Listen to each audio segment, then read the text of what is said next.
G'day guys, if you want to build yourself something a bit like this, this will be the video for you. Let's get into it.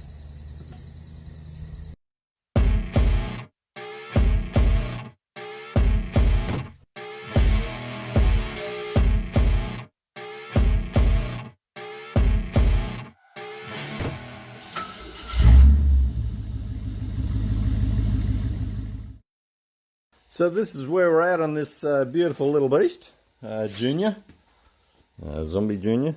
So we got a rear end problem, and so's the quad. So what we got to do is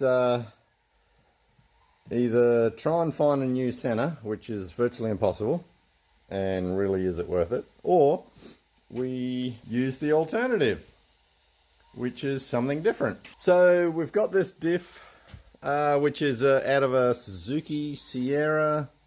I'm not sure what year model, and something rather 20.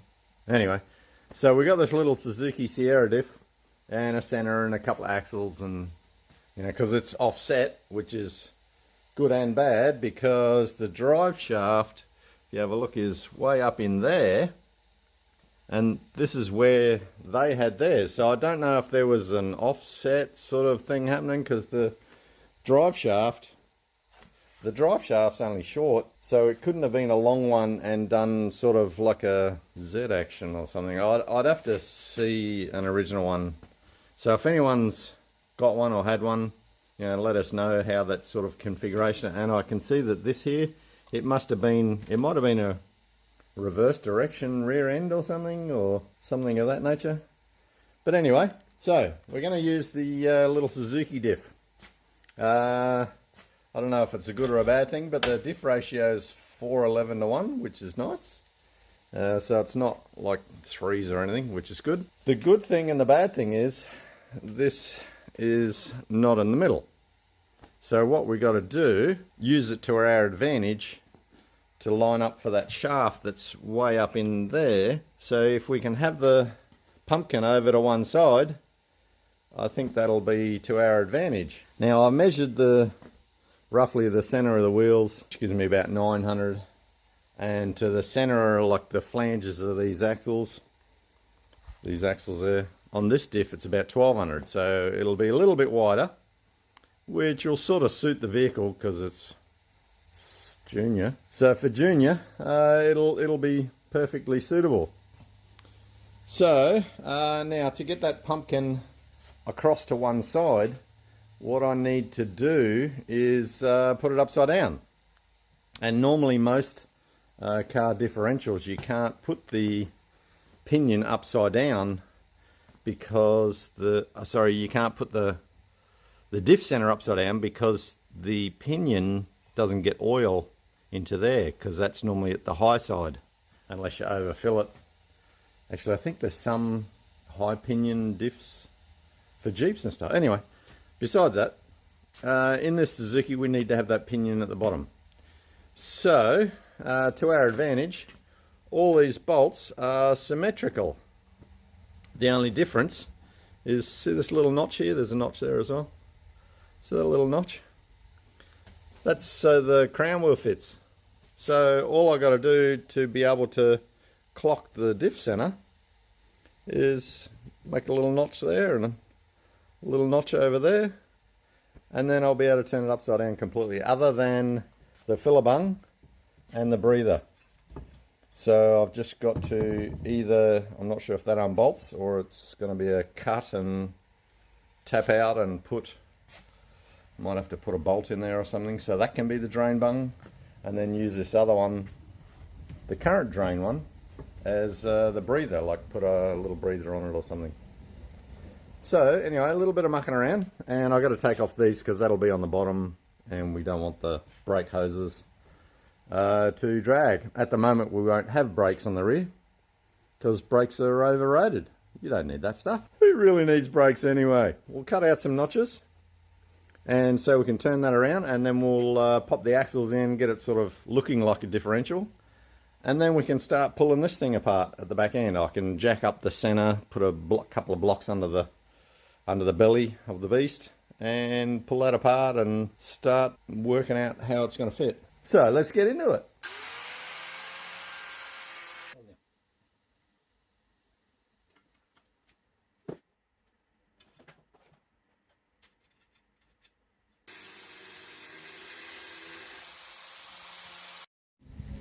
So I had to cut the breather off. It's not a threaded part, so it was a permanent, just a breather, case breather.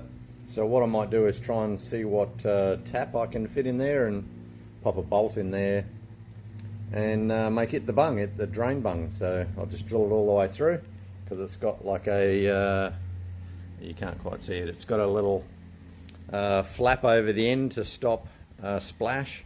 So I'll just tap it out and see what we can make of it. So that needs to be the drain bung, sort of. It's not quite at the bottom, but really I don't want it at the bottom anyway, because I might, you know, crack into it with a rock or something. We don't really want that.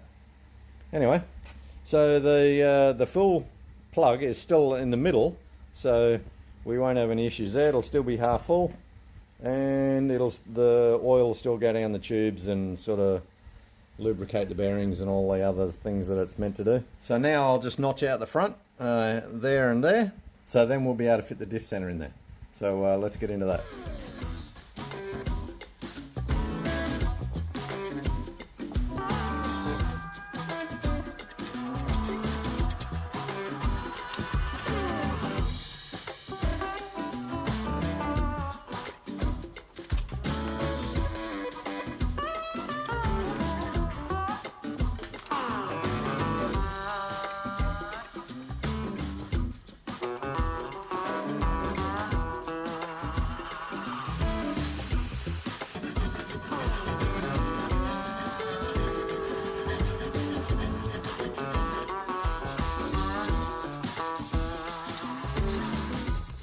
So we've got a little bit of a diff problem. So I've notched out so the crown gear can fit on either side, which is good. So, and all the studs are symmetrical, so I can turn it either way.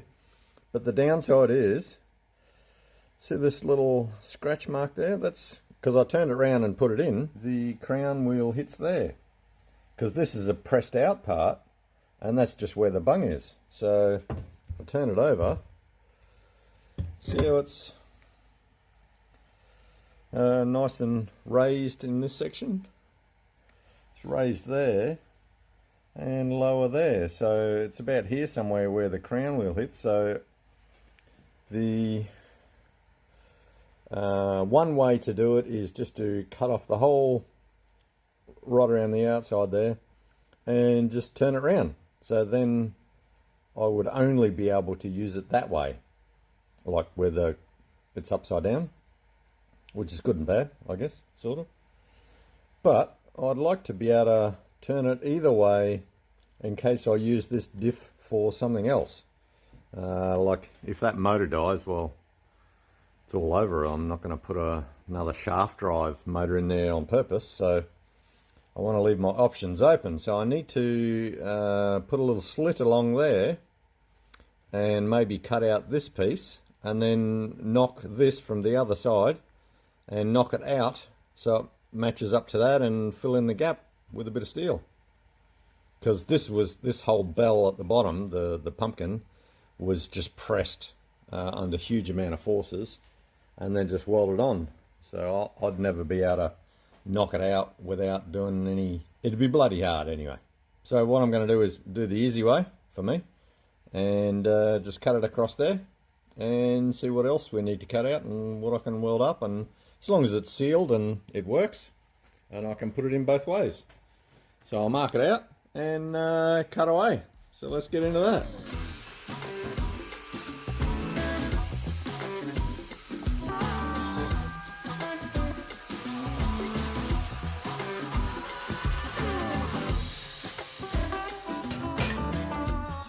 Okay, so now I just got to hit it from the other side and bring it out and then fill in the gap.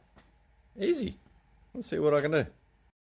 Okay, I've made a few more relief cuts so I could knock it out, and it's very similar in height, pretty close. Now let's just pop that center in with the crown wheel on this side and see if it works. See if I can get it to marry up to there, and then I can look through the other side to see how close we are. So try that.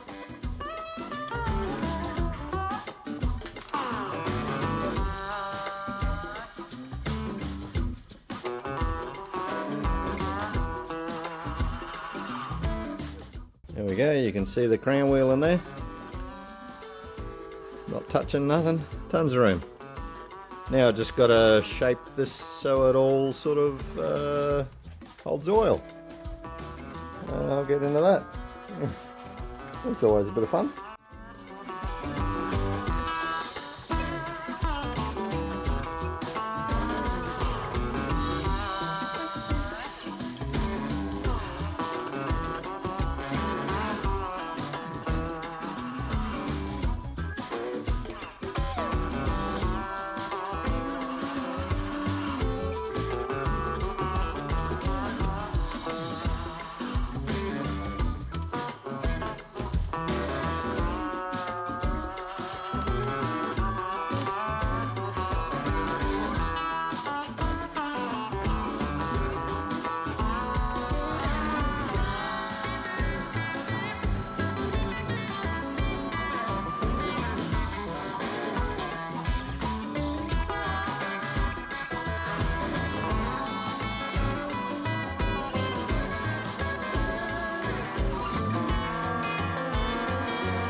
Okay, so it's all tacked together and sort of looks like a dome-ish kind of thing.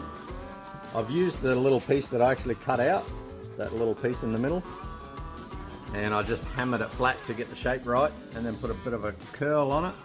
And it kind of looks like just a normal round pumpkin. As long as the crown wheel misses, that's all that matters. Anyway, I'll quickly weld it up.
So there we go, all welded up.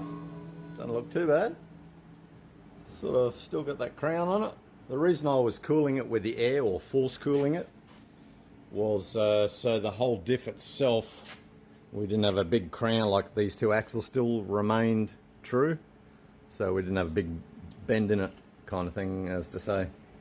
So I'll quickly grind that off with a flappy, and then we can turn it over and put a bit of water in there and see if it leaks. How does that look? Not quite a even crown, but saying that, I think turned out pretty well. I hope that bung still comes out. Yeah, didn't think of that. Anyway, no, it should be right. I didn't weld the bung. I'll put some water in it and do a bit of a test to make sure it don't leak, just in the bowl part, the bottom part here. So, and if it's all good, well, I'll be whacking a bit of paint on. So let's try that. So there we go. No leaks. Hopefully it doesn't come through when there's oil in there. I would have thought water would have come through more than oil, but because of the viscosity. But anyway, that doesn't look too bad on the inside. No massive big proud lumps or... So let's start pulling the quad rear end apart and get this sort of mocked up into place. Let's get into that.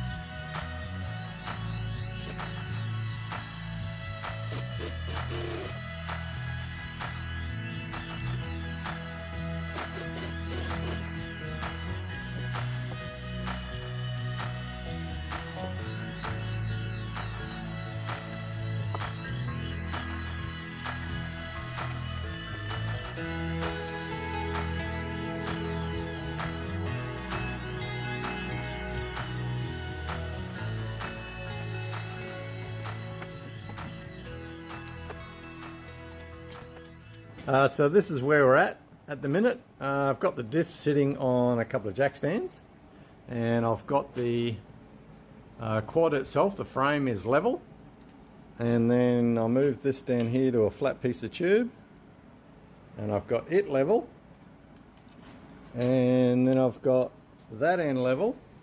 Well, both ends are the same because I haven't touched them. So that would make the face where the diff bolt's on level. And then I put the straight edge, you can't see it because of the shadow, the straight edge against the face, and then measure from here to there, make sure they're the same. So in theory the diff is not sideways or anything. So, and I've measured from the end of the tube to here, so I've just got to pull that out, it moves. So I'll just pull it out and I can tack that. And I can just push that to that and tack that. And then I'm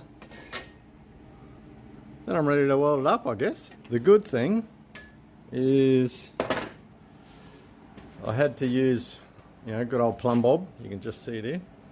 There's a plumb bob off the middle measurement. I actually measured the inside of the 2 bits of tube down with a plumb bob. I've measured the center of the diff from each end of the tube. So I think there's no more measurements I need to take, and the height that the axle is probably about 10 mil higher than it needs to be for the wheels that I've got for it. The alignment, if you think about, this is where the center of the diff is, and right there, that's where the, if you can see it, there it is, that's where the drive shaft output comes out of the gearbox. So we're going to be pretty much spot bloody on, I think. I was going to make little brackets that sit on top of these and use U-bolts, and because I went to the trouble of buying some U-bolts, but I think if I just do a couple of short stitches on the top and bottom of there, because they're all notched out to go around the housing, so I could just put a little weld on the top, a little weld on the bottom, and then I could remove it if need be. And that's just a bolt in there, which is the same as what the factory rear end was. And I've tightened all of these bolts up. They're all tightened up. And I removed that stupid step that was there. There was a step that was really rusted. Same with the other side. It's all been removed. What else have I done? I've shaped this one to fit around the actual diff. That was a bit of a trick to try and get that one right. So everything's true and square according to the original sort of factory, the way the bike was built in the factory. So I'm hoping that when I put all that together, we're kind of right, and it's not going to sit way up in the air. Like, I can see the angle of the seat and everything, it's a little bit high like that, and when I put it up on the jack stands, it's about 25 mil higher than it should be. But I'm not sort of worried about that, because I might end up putting a bigger rack or something out the back there, so that's going to give it a bit of room to move, if you know what I mean. And there's a fair bit of room in the old shockies. They're a little bit rusty, but hey, should be right. If I want to go all out, I'll make big long arm sort of travel, but I think this will be fine. I'll take this diff off one more time off the stands and clean up around the where I'm going to weld with a flappy disc, so it welds nice and well. Well, I won't weld down there, but I'm just going to do a little weld along the top and the bottom. So that'll all be clean and tidy. What else?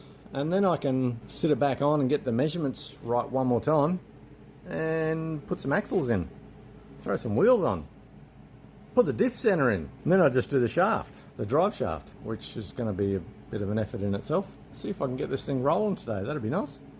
Let's get into that. Okay, let's do a couple more welds and then confirm all the levels and everything, and we'll be right.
Yeah, so there we go.